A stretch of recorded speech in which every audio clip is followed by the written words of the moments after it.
This sunflower has to be at least 12 foot tall.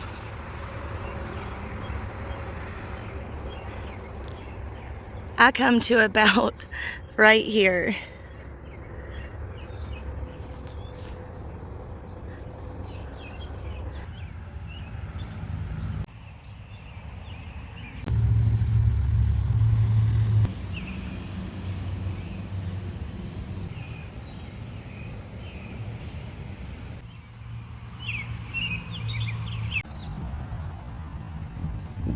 There's nothing better than getting out here in the morning before the sun has come up and before my kids have woken up, and being able to just come out here and enjoy the garden and the quiet. We have so many things beginning to bloom. It's so exciting. I've got to get in here with something that will take care of these cabbage moth caterpillars.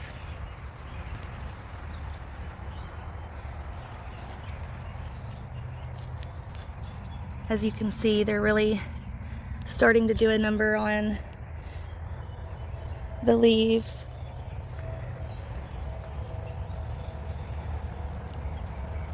Those cosmos are just so beautiful.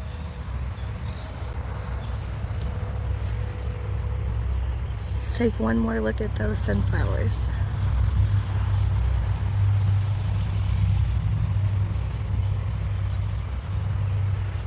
We've got peonies, cosmos,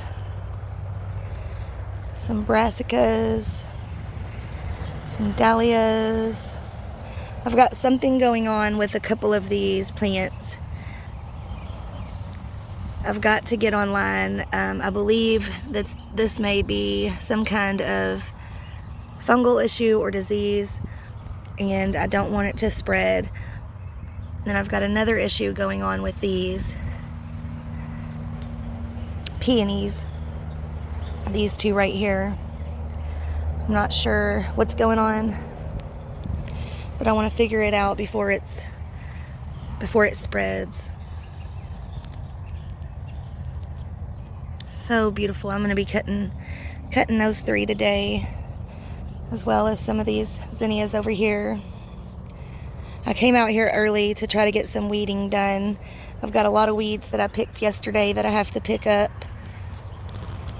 As you can see, I started to make my way on the other side of these carnations. We've got a lot of weeds making their way into the garden.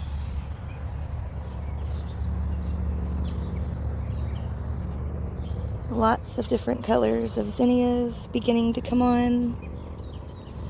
We've got some beautiful carnations blooming on this side. I'm not sure what the deal is with these over here behind me, but they're just not doing as good. They're a lot shorter, except for that one turning yellow right there. They're all a lot shorter, and they're beginning to yellow and just not look very good. I've got some celery here that has gone to seed. I'm going to trim this back and leave just a few seed heads and collect the seeds and then pull that out. Here is my little dahlia patch.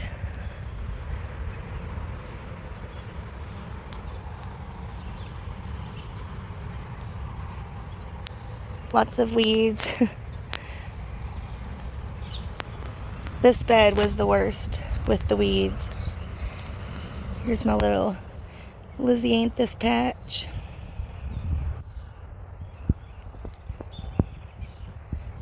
I've got some lilies over here that need to go in the ground. And it looks like we have a bloom.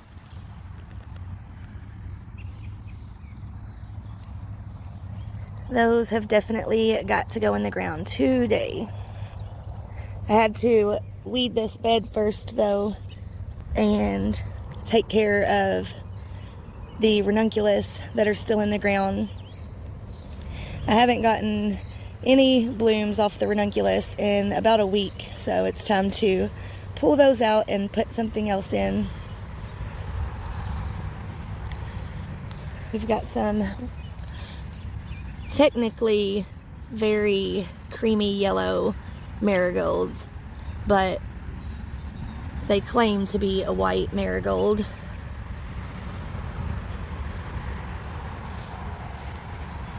We've got a really pretty apricot zinnia blooming.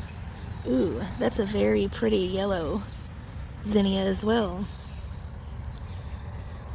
I've got something going on with these sunflowers as well. You see all that dark coloring on the leaves. I'm thinking maybe that is a bug doing that, but I'm not sure, because it's not on all of them, but it's on most of them. Don't know.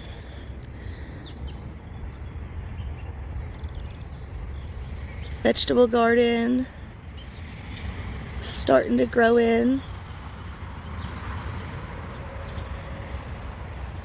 And then the Cutflower garden is looking so beautiful.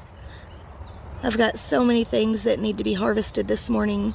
We've got a few Snapdragons that are a little past their prime already because I've just been so busy. I've not been able to stay on top of harvesting everything. I've still been busy trying to get things in the ground.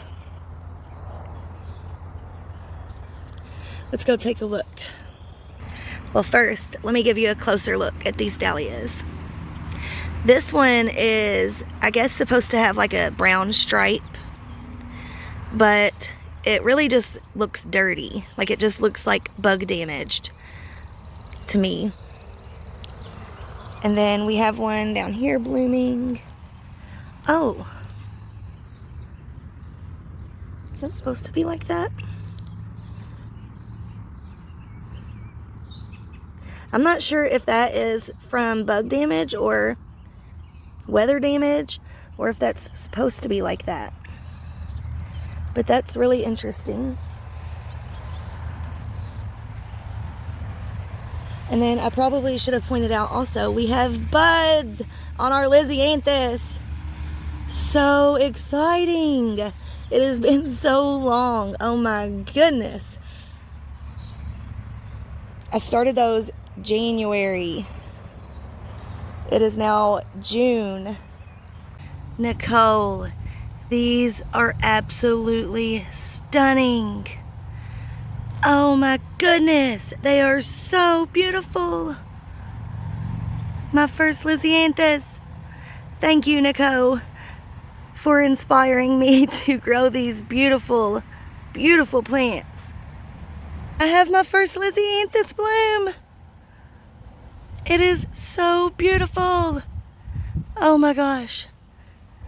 I wish the camera could really do it justice. It is absolutely stunning.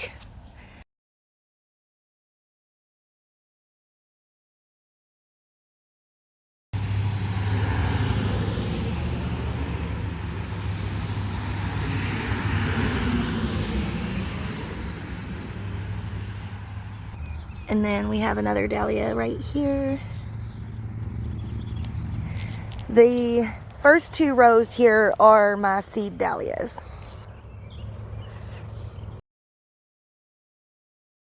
And then this one here are from tubers. You can see they definitely are, you know, bigger, more lush plants, because those tubers probably store, you know, a lot more energy for that growth than a seed does.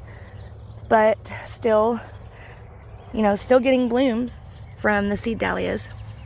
We've got a nice big bud on this one here, about to come on.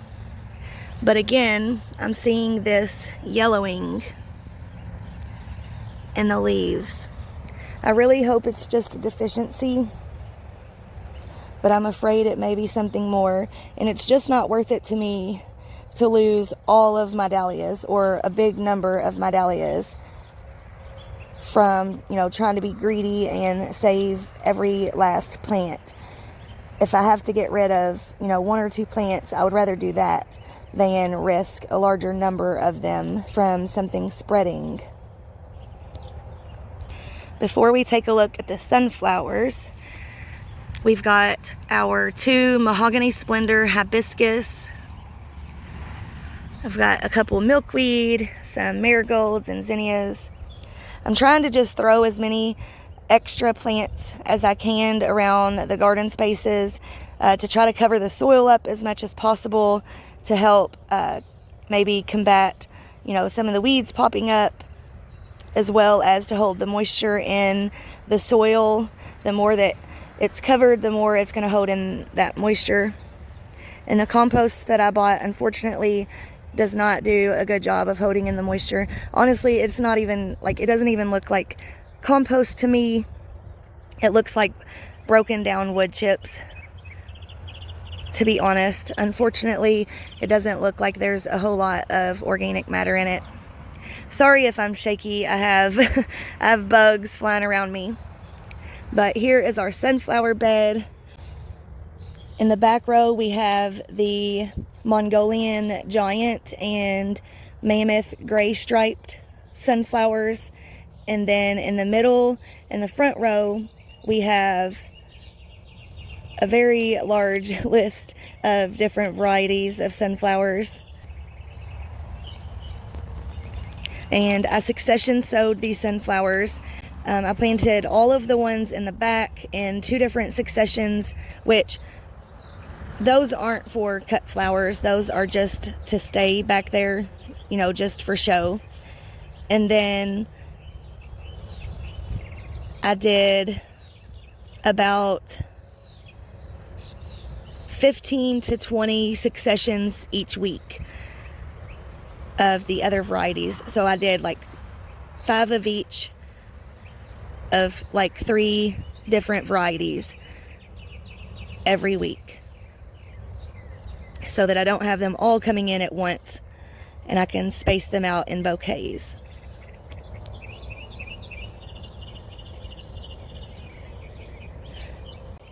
Now, I don't have time to go through every variety and every bed, but I just wanted to give you a quick look at the Cutflower garden. We've got lots of things beginning to bloom. I see some sweet peas. That's exciting. They're starting to bloom. They're not doing a very good job of climbing this arbor. I'm also having an issue where a couple of the plants, the one on the end there just totally died, and then I have one on the end over there that looks like it's getting ready to go. I don't know if it's the heat or a bug issue. I have had a lot of issues with thrips on my sweet peas this year. I think it's thrips anyways. So I've planted some morning glory to kind of take over once the heat takes out the sweet peas. I've also got some cucamelons on each end where the T-posts are. We've got our unicorn zinnias from Floret. These are gorgeous. So beautiful. It's so crazy that all of these different colors come from one plant. I mean, there's several plants here, but you know, like on one plant we have all of these variations in colors. It's so absolutely gorgeous. I've never grown a zinnia that had so many different colors on just one bloom. Like this pink one, you've got pink, white, lime green, dark pink. You've got this apricot color, this peachy orange, this bright yellow, this dark pink, this blush pink. My stock is not looking the best.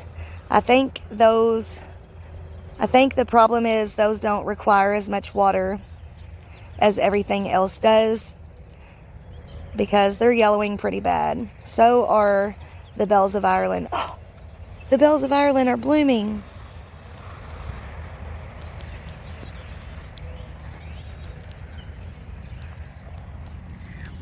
I didn't even notice. That is the tiniest bells of Ireland I've ever seen. Ooh, we've got lots of beetles in there. Maybe that's what's causing all this brown.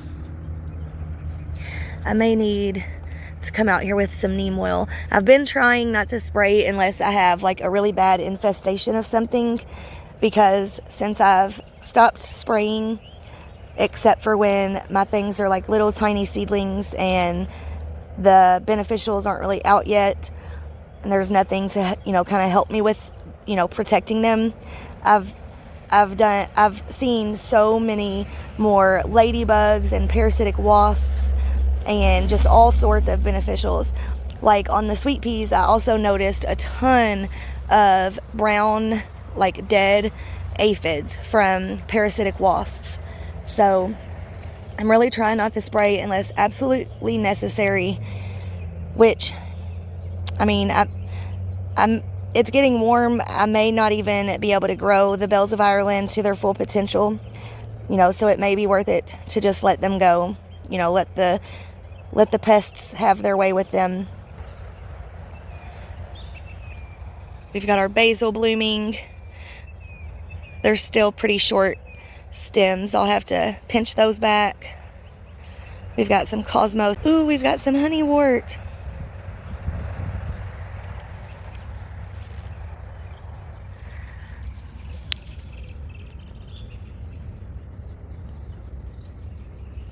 That's so pretty. I've got some kind of fungal issue going on with my honeywort as well. You see all that browning? I don't know what that is, but I've been trying to keep the water, whenever I water these, I've been trying to keep it off of the leaves as much as possible. We've got some frosted explosion grass back there.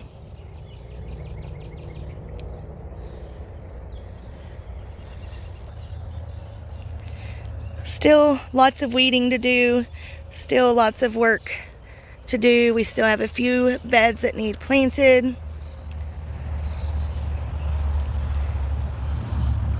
We've still got to lay down some more compost and plant up the two sides of the bed back there, but everything's coming along looking beautiful. You can probably really get a good idea for how tall those sunflowers are now that we're over here. They're almost as tall as the playground we just put up. I can't wait to get our other cattle panel trellises up and to have my tunnel with flowers growing over it, and then for all of these plants to be really tall and for that to be blocked in all around here, and to have like that little secret garden area for my kids as well as myself.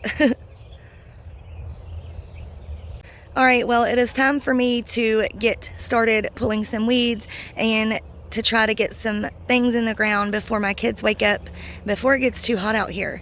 I've been having an issue getting out here really early before the heat really comes on, and I want to try to get some things done before it gets too hot and humid. Today's supposed to be a little overcast, so hopefully it is. I don't know about you where you live, but here in southern Indiana, you're usually dripping with sweat and icky and sticky and nasty feeling within 2 seconds of stepping out your door. I want to move somewhere that isn't really humid so bad, but I know that there's pros and cons to every climate. We get lots of rain, while I know some people never get rain, but we have to deal with the humidity. And then, you know, those of you that don't get a lot of rain don't have to deal with the humidity and things like that.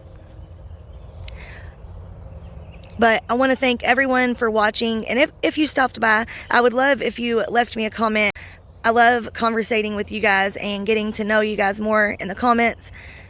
If you are growing a cut flower garden, I would also love to know what you're growing this year. But that's going to be it for today's video. Thanks again for watching, guys, and I'll talk to you in the next one.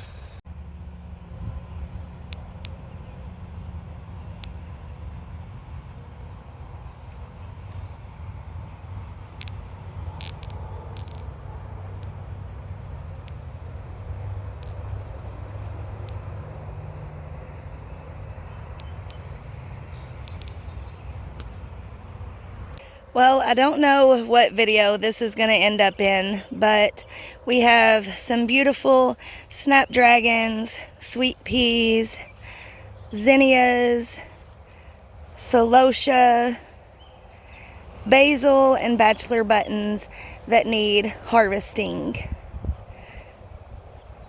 So I figured I would take you guys along for part of it at least. Some of these are past the point of needing harvested and will probably just end up sitting on my table for a few days and then end up in the garbage, unfortunately. But most of them are going to be going to my neighbors and to family members. Now I know how Laura feels when she has about 3,000 flowers in her garden and says that she doesn't want to pick them because it looks so pretty. Even though I have, a garden bed that is, for decoration, and this is just for cutting, it still is so pretty. I don't want to cut it.